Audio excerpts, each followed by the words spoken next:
All right, new this morning, House Speaker Mike Johnson trying to downplay Elon Musk's attacks of President Trump's prize spending bill. This is what he just said. Elon's a good friend. We texted late last night. We're going to talk this morning. He seems pretty dug in right now, and I can't quite understand the motivation behind it. But I would tell you that what we're delivering in this bill is not only historic tax cuts, but historic savings as well. He seems to miss that. So Musk launched a barrage of tweets railing against the domestic policy spill, the tax and spending bill, calling on Congress to draft a new one that would not, quote, massively grow the deficit and increase the debt ceiling by $5 trillion. In another post, he urged the public to, quote, call your senator, call your congressman. Bankrupting America is not okay. Kill the bill. With us now is Congressman Pete Sessions of Texas. He sits on the Financial Services and Oversight Committee. Congressman, always great to see you. You know, Elon Musk has got 220 million followers on Twitter. He told people to call their congressman. What have you been hearing on the phone lines? Well, in fact, what Elon Musk is saying is, as one of the largest entrepreneurs in the world, he does not want to see America, just like I don't, and I don't think Donald Trump does, want to see us be in deficit spending. We recognize that deficit spending is how you get inflation. So what Elon Musk is doing is using his tactical skill set that he has learned in the marketplace.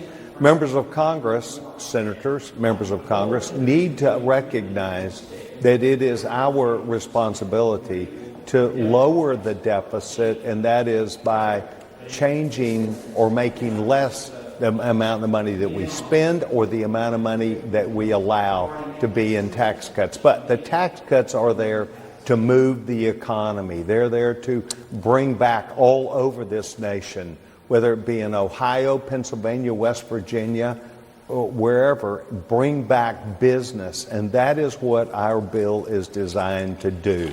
We are comparing the money against where it was set with Barack Obama in 2009. And that is a tough structure. And we're going to make it, and I think the American people will have confidence. We're going to make this America not only great again, but will be in the golden age. And this is what Donald Trump is trying to impress upon Congressman, people. You just talked about your opposition to deficit spending. The CBO, I do. Congressional Budget Office, just put out figures that this will add $2.4 trillion to the national debt. And that is after they then took into account something which I also struggle with, and that is tariffs. But the bottom line is that this has to come together as a piece of legislation. You see, John, if we do not pass our one big beautiful bill, then we negotiate with Democrats, essentially 9 Democrats, that simply raises spending to get us to where we get the tax cuts that we save them where they ought to be. So it is no question about it, not a perfect battle for us. But I don't understand. Republicans. I'm sorry to interrupt you, Congressman, but I don't understand. You talk about the bottom line. The CBO says the bottom line is literally $2.4 trillion additional debt. This is a bill that you support, but you're also against adding to the debt. How can that be?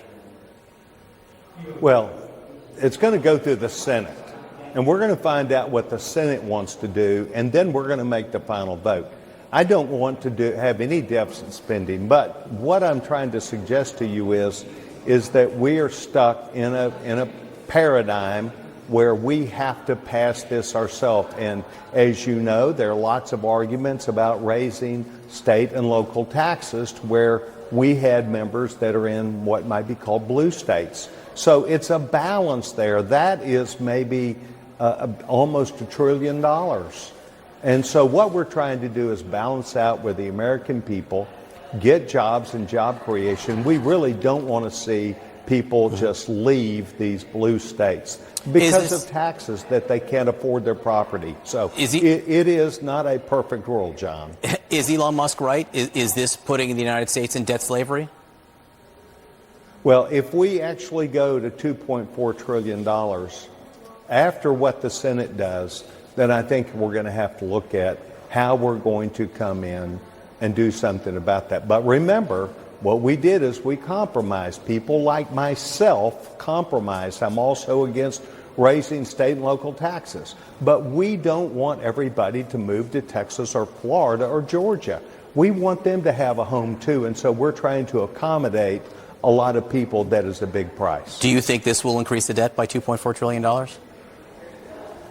I think that if we fail to keep business here, if we fail to help communities that are in trouble, the federal government will spend more money. I see the federal government spending less money if people become employed. If we do the things that we're trying to do with health care to encourage people to stay healthy as opposed to expensive surgeries and being sick.